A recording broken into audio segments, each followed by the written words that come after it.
Hello students, आप सभी का एक बार फिर से स्वागत है आपके अपने यूट्यूब चैनल पे। स्टूडेंट्स, आज हम अपने न्यू वीडियो के साथ आ गए अपने चैनल पे।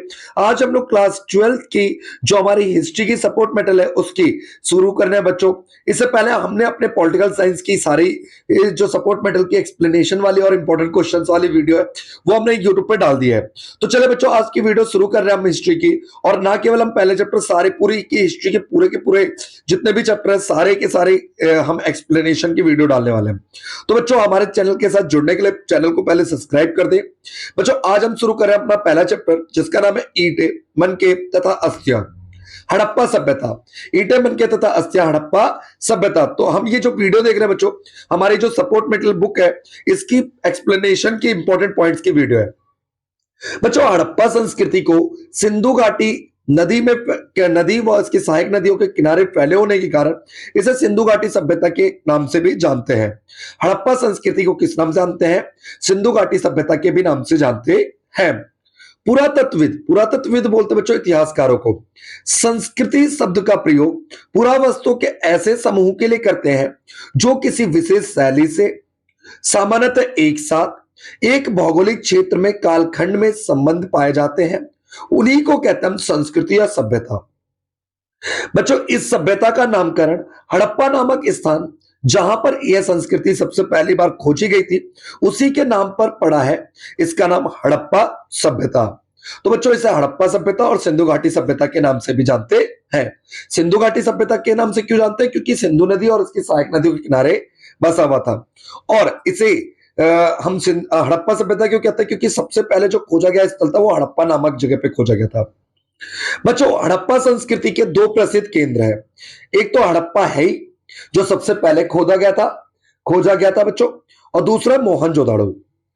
बच्चों, हड़प्पा सभ्यता की जो खोज है 1921-22 में दयाराम साहनी, रखालदास बनर्जी और सर जॉन मार्शल के जी के नेतृत्व में इसकी खोज हुई थी।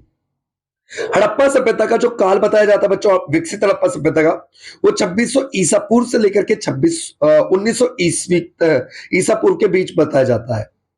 बच्चों, विकसित हड़प्पा सभ्यता का काल है ये।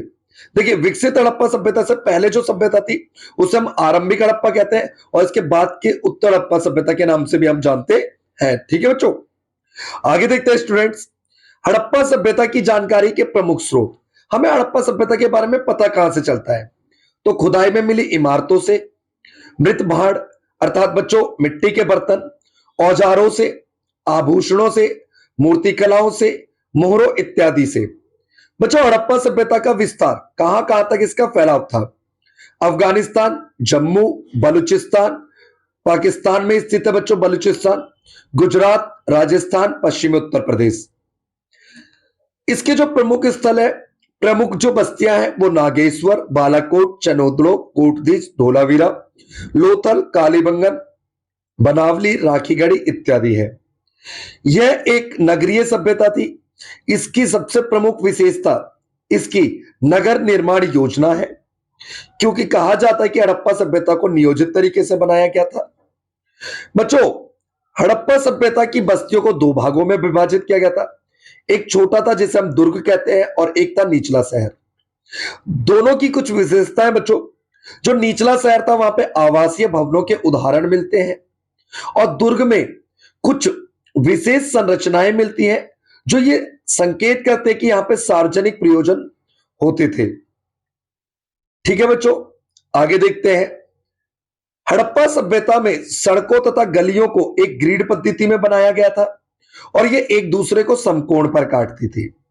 हड़प्पा सभ्यता में जल निकास प्रणाली बहुत ही अद्भुत थी। जो ड्रेनेज सिस्टम था, जल निकास प्रणाली बहुत ही अच्छी थी। घर की नालियों को गली की नालियों से जोड़ा जाता था। नालियों को पक्की ईंटों से बनाया गया था। हड़प्पा सभ्यता में गेहूं, जौ, दाल, सफेद चना, तिल जैसे खाद्य पदार्थों का भी इस्तेमाल का अनुमान लगाया गया है। हड़प्पा सभ्यता में भेड़, बकरी, भैंस, सुअर जैसे जानवर अस्तित्व का अनुमान लगाया गया। हड़प्पा में पाई जाने वाली लिपि को आज तक विद्वानों ने पढ़ा नहीं है। विद्वान पढ़ने में असमर्थ रहे हैं। हड़प्पा सभ्यता की लिपि से क्वेश्चन पूछता बच्चों। हड़प्पा सभ्यता की जो लिपि थी वो चित्रात्मक थी। हड़प्पा की लिपि दाईं तरफ से बाईं ओर लिखी जाती थी। इसमें चिन्हों की संख्या 375 से 400 के बीच बताई जाती है। हड़प्पा सभ्यता में बांटों का प्रयोग आभूषण और मनकों को तोलने के लिए होता था। बाट से भी बच्चों एक क्वेश्चन पूछता है कि बाट किस पत्थर से बनाया जाता था। चर्ट नामक पत्थर से बनाए जाते थे बाट। घनाकार होते थे। बाटों का जो निचले मापदंड थे वो थे बच्चों द्विआधारीय प्रणाली पर आधारित थे।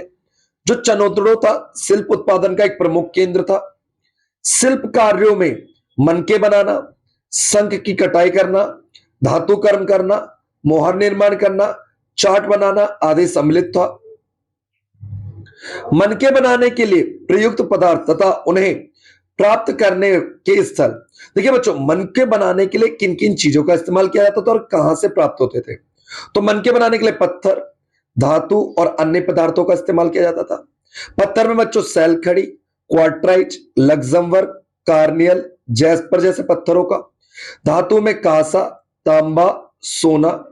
अन्य पदार्थों में शंख, फ्यांस, पक्की मिट्टी मिट्टी आदि का यूज किया जाता था। सैलखड़ी बच्चों दक्षिणी राजस्थान और उत्तरी गुजरात से मंगाया जाता था। लग्जमबर्ग सोर्तुगाई अफगानिस्तान से और कार्नियल पत्थर गुजरात से। कांसा जो था स्थानीय स्तर लोकल लेवल पे मंगा लेते थे। तांबा खेतड़ी राजस्थान और ओमान से मंगाया जाता था, जबकि सोना दक्षिण भारत से मंगाया जाता था। शंख नागेश्वर और बालाकोट। बच्चों नागेश्वर और बालाकोट को याद रखना, इसका आगे भी जिक्र है।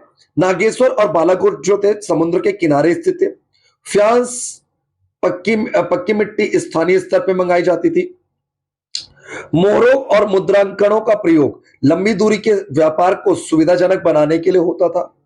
हड़प्पा स्थलों से मिले समाधानों में आमतौर पर मृतकों को गर्तों में दफनाया गया था। इनके इसके साथ ही मृत भांड आदि के अवशेष मिलते हैं। समाधानों के अध्ययन से सामाजिक आर्थिक विभिन्नता का पता चलता है। बच्चों हड़प्पा सभ्यता के पतन के विभिन्न कारण बताए गए इतिहासकारों के द्वारा, जैसे जलवायु परिवर्तन, वनों की कटाई, बाढ़, भूकंप, नदियों का मार्ग बदलना, नदियों का सूख जाना, बाहरी आक्रमण आदि अनुमान लगाया जाता है। बच्चों हड़प्पा सभ्यता में हर घर में ईंटों के जो फर्श होती थी वो ईंटों की होती थी, बनी होती थी। एक विशाल स्नानागार भी प्राप्त हुआ है मोहनजोदड़ो में, जिसकी नालियां दीवारों के माध्यम से सड़कों की नालियों से जुड़ी हुई थी। चनोदड़ो और लोथल और धोलावीरा में विशिष्ट प्रकार के छिद्र करने वाले उपकरण औजार भी मिले हैं। महंगे पदार्थों से बनी दुर्लभ वस्तुएं सामान्यतः मोहनजोदड़ो और हड़प्पा जैसी बड़ी बस्तियों से मिले हैं, जैसे स्वर्ण आभूषण व फ्यांस बने लघु पात्र आदि। बच्चों नागेश्वर और बालाकोट जो था समुद्री तट के नजदीक स्थित थे, इसके बारे में मैंने आपको पहले भी बताया था। शंख से बनी वस्तुएं जैसे चूड़ियां, करछियां के निर्माण के विशिष्ट केंद्र थे ये। कच्चा माल प्राप्त करने के लिए सुदूर क्षेत्रों से विशेष अभियान भेजे जाते थे, जैसे तांबे के लिए खेतड़ी ओमान जाया जाता था, तांबे के लिए खेतड़ी और ओमान।